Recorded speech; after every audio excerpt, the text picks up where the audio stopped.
안녕하세요. 서울 은평구 구파발역 인근에 개원하게 되는 아크메 의원의 대표원장 이준철이라고 합니다.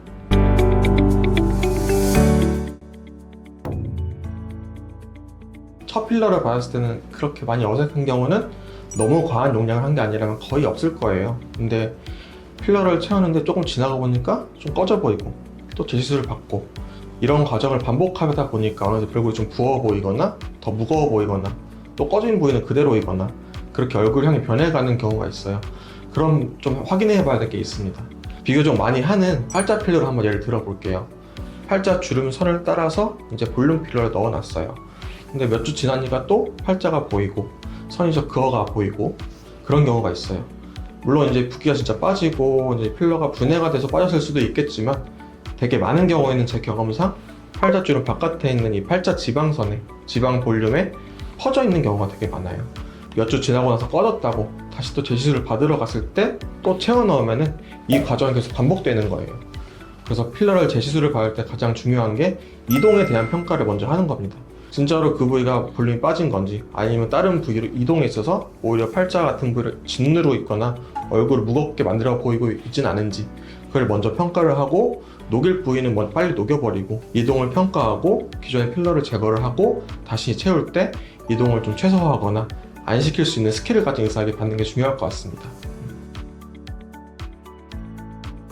보통 필러를 받으러 가는 경우가 많이 있는 게 팔자가 꺼졌어요. 어디가 꺼졌어요. 어디가 좀 패여 보여요.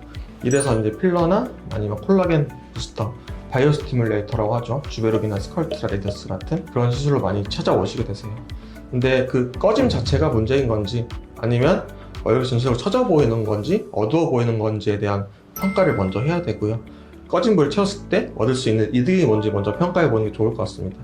팔자주름 살짝 톡 패여 있는 거 조금 채운다고 해서 얼굴이 전체적으로 완화가 되거나 하는 건 아니거든요. 그래서 먼저 해야 될 부위를 정하고 그 부위가 진짜로 필요한 것인지 그럼 전체적 이미지는 좋아질 수 있게 바꿀 수 있는지부터 조금 고민해 봐야 될 것 같습니다.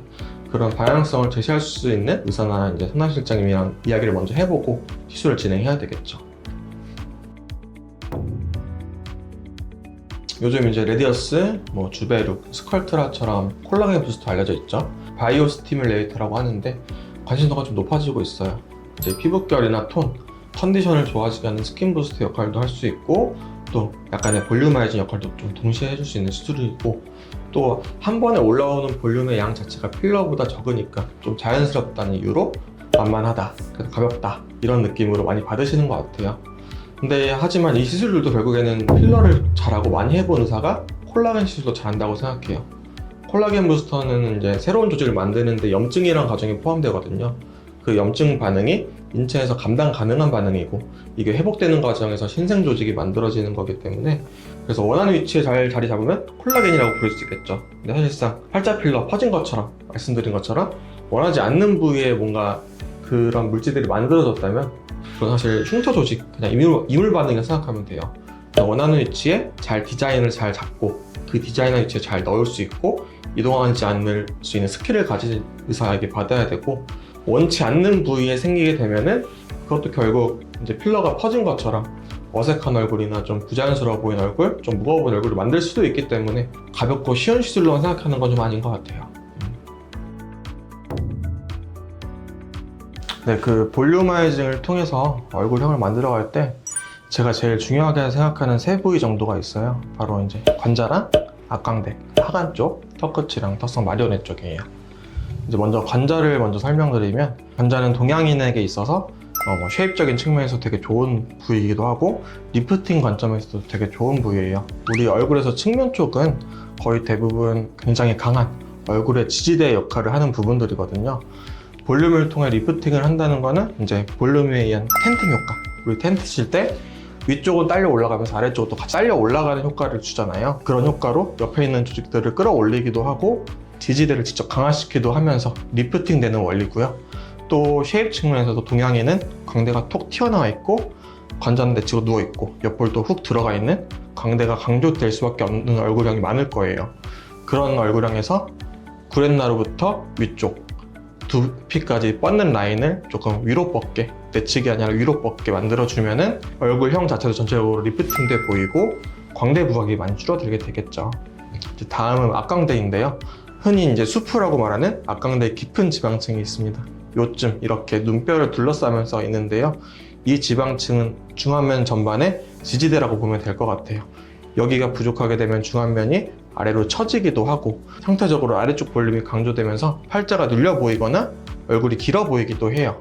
그래서 필러 같은 볼륨 시술로 교정할 때 옆에서 봤을 때 가장 높은 부위를 조금만 위쪽으로 올려준다, 이런 느낌으로 시술을 하면은 중안면 자체가 좀 더 리프팅 돼 보이고 좀 짧아 보이는 효과를 줄 수 있어요. 그리고 눈 밑에 볼륨이랑 중안면의 이어짐, 다리 역할을 해주는 부분이기 때문에 악광대만 해놔도 눈 주변이 좀 밝아 보이기도 합니다. 그리고 마지막으로 턱근 턱선 마리오넷 하관 세트예요. 하관 쪽은 입꼬리를 내리는 근육에 의해서 계속 밑으로 힘을 주기 때문에 점점 패이기도 하고, 또 마리오넷 끝단에는 강한 지지대가 붙어 있거든요. 그래서 점점 턱끝이랑 볼이 분리돼 버립니다. 심부볼이 좀 부각돼 보이기도 하고요. 이제 그리고 턱끝이 짧고 들어가 있는 무턱인 경우에는 심부볼도 강조되고, 이 거리 자체가 짧아지기 때문에 이중턱이 강조돼 버리기도 하고요. 그래서 무턱인 분들은 턱끝, 턱선, 마리오넷을 같이 좀 해주면은 볼이랑 턱끝이 연결되면서 이제 턱선 라인도 좋아지고 이 거리도 충분히 앞으로 나와주면서 이중턱도 덜 보이게 되고, 그런 부분에서 좋은 결과를 볼 수 있고요. 마지막으로 그리고 플러스로 세 가지에 하나만 더 이야기하자면 입술입니다. 입술도 어떻게 보면 얼굴형의 일부라고 보시면 돼요.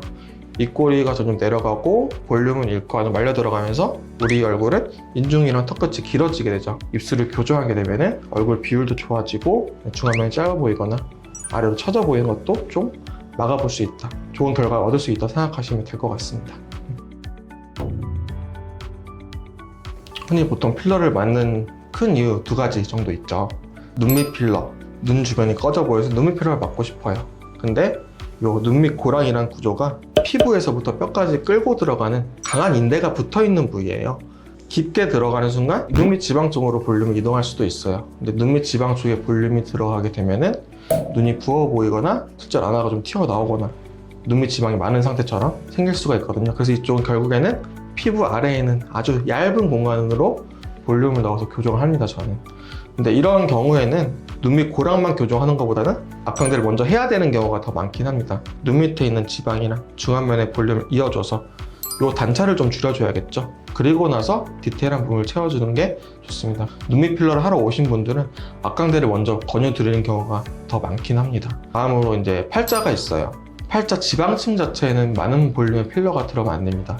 팔자의 원인은 크게 세 가지 정도가 있어요. 팔자 윗볼에 있는 팔자 이쪽 지방이 많이 무거워지고 처져서 팔자를 짓누르거나, 뼈의 꺼짐으로 인해서 이쪽 코 주변에 골이 깊거나, 계속 접힘으로 인해서 주름선이 갔거나, 지방층은 이제 좀 눌러주거나 슬리프팅하거나, 그리고 뼈의 꺼짐은 흔히 귀족수술이라고 말하는 보형물을 넣거나 아니면 필러로 좀 간단하게 소량으로 그 뼈의 꺼짐만 좀 커버해줄 수 있겠죠.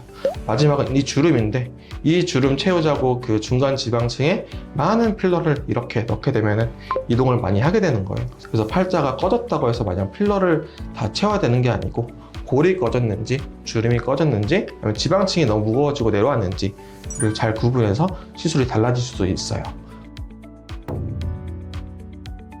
정말 당장 효과를 봐서 확 좋아지고 싶다 하면은 리프팅 시술이랑 필러 시술을 같이 받는 거죠.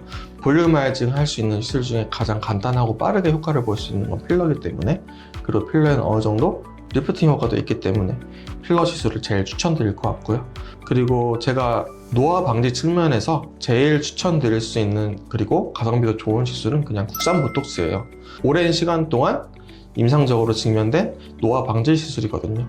당장 굳게 패어버린 주름에는 효과가 좀 떨어질 수는 있지만 앞으로 생길 주름에는 예방하는 데 좀 탁월한 효과가 있습니다.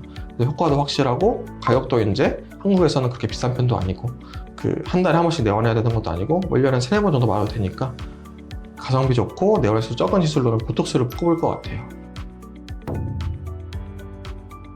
이제 제가 이물질 제거를 시작하게 된 이유는 이제 말씀드린 대로 필러를 재시술하기 전에는 이동의 평가가 필요하고, 그 이동한 부위를 좀 녹여주고 다시 재시술하는 과정이 필요한데, 그 이동한 필러가 뭐 연구 필러거나 반연구 필러거나 안 녹는 필러였거나 예전에 한 비전문적 수술이었거나 이런 경우가 되게 많았거든요. 그걸 해결하려고 하다 보니까 공부를 좀 하게 되고, 그래서 이물질 제거를 시작하게 됐어요.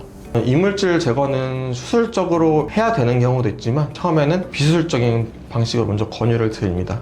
볼이라든지 턱걸치라든지 이런 부위는 피부를 절개해서 안에는 긁어내고 붙이는 데에도 한계가 있고 사실 흉터도 잘 남는 편이에요. 그래서 저는 먼저 초음파로 먼저 이물질의 위치랑 크기를 평가를 하고요. 그래서 어떤 종류의 이물질인지 어느 위치 어떻게 존재하고 있는지 좀 평가를 하고 나서 흡인을 하는 시술로 이물질을 제거하고 있고요. 그리고 사실 히알라제도 필러에 있는 것을 톡 넣고 마사지를 강하게 하면은 잘 녹을 것 같지만 안 그런 경우가 굉장히 많아요. 왜냐면 필러는 안에 들어가서 그대로 예쁘게 가만히 있는 게 아니라 이동도 하고 조직이랑 잘 붙기도 하고 그러면서 섬유화도 만들어내고 콜라겐 조직이라고 하는 또 경막처럼 막을 만들기도 하고 이제 결정처럼 변하기도 해요. 그런 경우에는 이제 손으로 만져보거나 초음파로 복원하면서 위치를 정확히 파악하고 필러가 있는 곳이 정확히 히알라제가 들어가는지 확인을 하면서 하는 게 중요해요. 저는 그래서 필러를 다른 곳에 녹이고 왔다 하셔도 필러가 거의 그대로 남아있는 경우도 굉장히 많아요. 그래서 단순 히알라제를 시술하는 데 있어도 위치의 평가와 의사 개인이 가진 손끝의 감각은 되게 중요한 것 같습니다.